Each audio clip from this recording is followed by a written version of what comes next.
I don't know how you possibly can do this. I don't get it. Oh my head. I don't get it, guys. I don't understand how Sony thought this reveal event was somehow going to be amazing.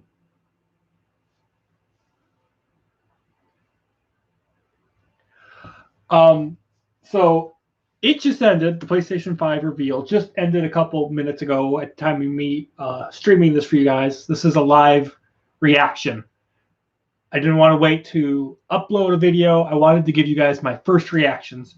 I was going to stream this event for you guys, but I wanted to avoid the copyright claims for all the music that was probably going to be playing, and everyone else that was streaming it, they're going to have to take down their live reactions and whatnot because of the music playing in the background for some of these games.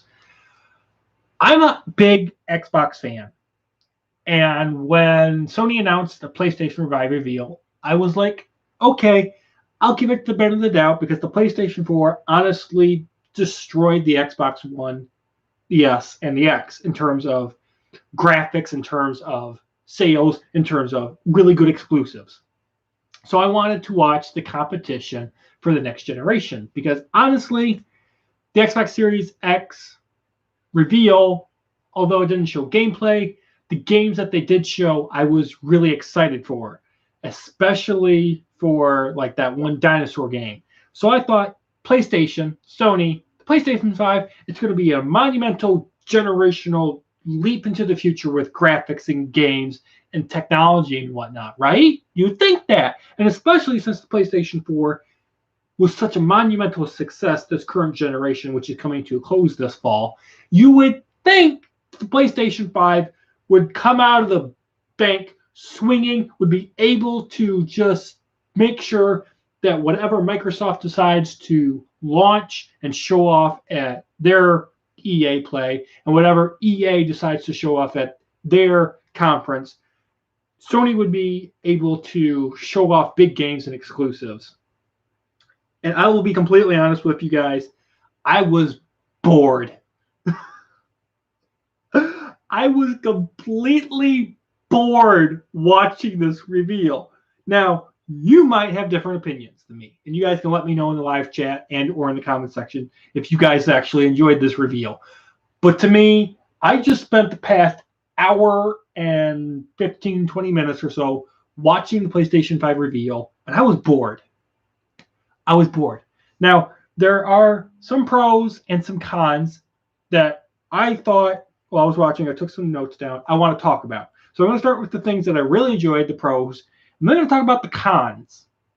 So first of all, honestly, Ratchet and Clank is a brand new game, and to me, it has the best graphics that were shown off today.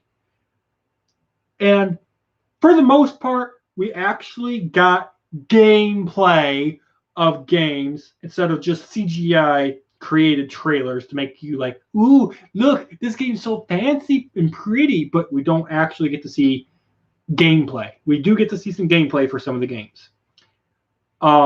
Stray looks like in a really good, somewhat open world where you get to play as a cat, and it's coming in 2021, and we'll talk about that later.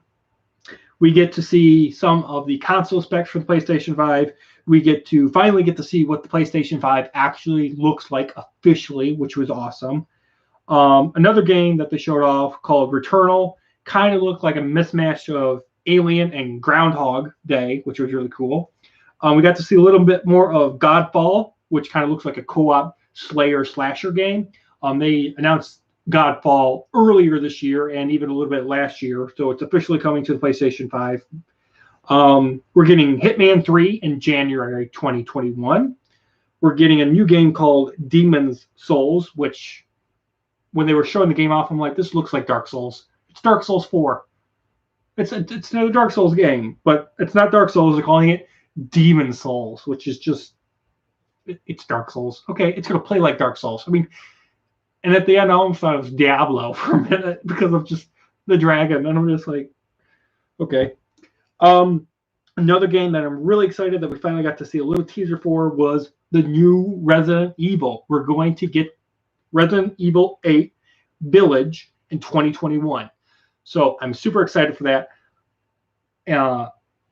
Really excited. I love Resident Evil. So we've got to see a little bit of Resident Evil 8, which is a good thing. And then the last major game that I want to talk about in positive light was we got to see some gameplay and some awesome graphics of Horizon Zero Dawn 2, titled Forbidden West. So I'm really excited for that game to come out. Yeah, it looks phenomenal. I love how it's going to continue on the Horizon Zero Dawn story. I don't have a PlayStation 4, but I actually ended up going to a friend's house that has a PlayStation 4, played the entire game, just the main story, because that's all I had time for.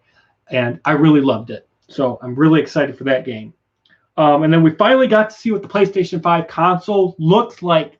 Finally. Yay! Honestly, the design looks a lot better than the Xbox refrigerator, is what I and a lot of people else are calling it. The PlayStation 5 looks like an actual console. The Xbox Series X looks like a refrigerator. And just like with the Xbox Series X, the PlayStation 5 is going to have a digital-only option, and then it will also have an option for you to have a disk drive. So I'm sure there'll be a price difference because of that. Now, for the things that I did not like about for the cons, them opening up with Grand Theft Auto 5 was pointless, and it really added nothing to the show. Like, showing off a game that's 8 years old is not a good way to show off the next generation. Some of the games that are coming to the PlayStation 5 are going to be releasing with the PlayStation 5.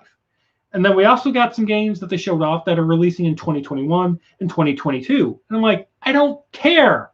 I want to know about what games are launching day one with the PlayStation 5. I don't care about anything else coming. Don't understand why they bothered showing us games coming later in the future. If you're going to show me games that are coming later in 2021 and 2022, that means that your PlayStation 5 launch day is not going to have that many games, which makes it it's going to make it seem like, probably should wait until 2022 to buy the PS5 when there's actually a library of games. A game that they showed off called Destruction All Stars. And honestly, it felt like I was watching Fortnite and Rocket League having a baby. And those two games just coming together, having a baby, and here's a new Battle Royale Rocket League game. Boring. Didn't care.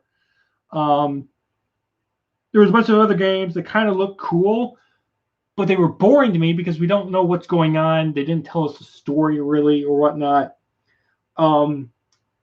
Besides the games that I was talking about for the pros, a lot of the games that they showed off for the first hour, and this thing was about an hour and 20 minutes. The first hour showed off a lot of cartoony, boring games that I don't care about. And it really makes it seem like the Xbox is going to be a console for older people like me. I'm 26. It's going to make it seem like the new Xbox is going to be tailored for older people and people that are more hardcore and more into just playing really tight FPS, RPG, MMO, racing game things. The PlayStation 5 really looks like it's going after the demographic of kids. Now, it's going to have some mature and adult games, but it looks like the PlayStation 5 is trying to become somewhat of a mix between family-friendly Nintendo content along with hardcore Xbox content. The big problem is that for the first hour primarily, PlayStation 5 showed off all this friendly Nintendo stuff. And then they spent 15 minutes showing off the hardcore Xbox kind of things. So Sony's trying to make a console that appeases both demographics. It seems like they're leaning towards more than the other, and that's a big problem. Also, some of the games that they showed off looked bad graphic-wise. Like there was one game that it looked like it was paper mache, and it looked like it was running on the PlayStation 3. And then there was another game that they showed off, and it was like, this looks like the PlayStation 4. Like, you can tell the graphics are PlayStation 4 compared to all the other games that are showing off in the show. I'm like, how is this supposed to be on the PlayStation 5? It doesn't look like the graphics have been upgraded for that game. Also, like I said, it took over an hour for any decent games to come to the show. And then lastly, there's still no price point for any of the two PlayStation 5 versions. There's no release window. And honestly, I'm more excited for the new Xbox. I'm excited for that Xbox dinosaur game. I'm excited for Halo Infinite. There is nothing in this game reveal for the PlayStation 5 except for like Ratchet and Clank, Resident Evil 8, and Horizon Zero Dawn. Those are the only 3 games that if I wanted to get a PlayStation 5, those are the only 3 games I would want to get. All the other games are filler. All the other games, to me at least, seem pointless and don't serve a purpose to sell you on getting a PlayStation 5. These filler games do not serve a purpose as to this is why you should upgrade to the next generation of consoles. Honestly, if this is what PlayStation and Xbox are going to show us as games, I might as well just get a beefy PC and play games there. If that is the direction that the consoles are going, is down the gutter, I might as well get a PC. I might as well open an arcade, because the arcade games will have better graphics than some of these PlayStation 5 things. I'm disappointed. Now, you might be thinking, man, you're just going really hard. I wanted the PlayStation 5 to be good because I want competition between Sony, Microsoft, Nintendo, and other gaming companies. This was a low point in showing off the next generation of consoles and games. And honestly, I'm kind of happy and scared at this, because if this is the games you're getting technology-wise, I can only imagine what it's going to look like on the Xbox. Because I just hope that Xbox doesn't do this, what they did with the PlayStation 5. I hope the Xbox is better than the PlayStation 5. Not because I'm a fanboy, but because I want Sony to learn from Microsoft, like, show off good games, show off the graphics, give people the price so they can prepare for what's coming. Show them a release window. Is it going to come around November, December? Or is it going to come earlier in like October? We have no idea. And I understand that there's a lot of, mystery involved because of what's going on with COVID-19. But give us a release window. Say we're going to try to release it the week before Thanksgiving. We might have to delay it a week or two based on what might happen because of COVID-19. People will be understandable. But leaving us in the dark with price point and a release window is really bad marketing, bad management, bad communication skills. It's a bad business practice. They needed to show us these things.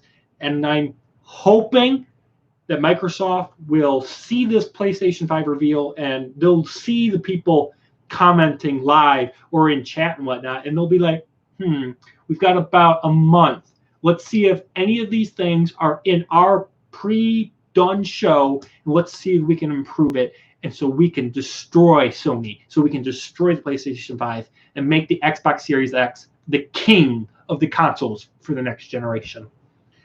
Thank you guys so much for watching my live reaction. I would really like to know what you guys thought of the PlayStation 5 reveal down in the comment section below. You guys all have a phenomenal day, and I'll see you guys in the next video or stream.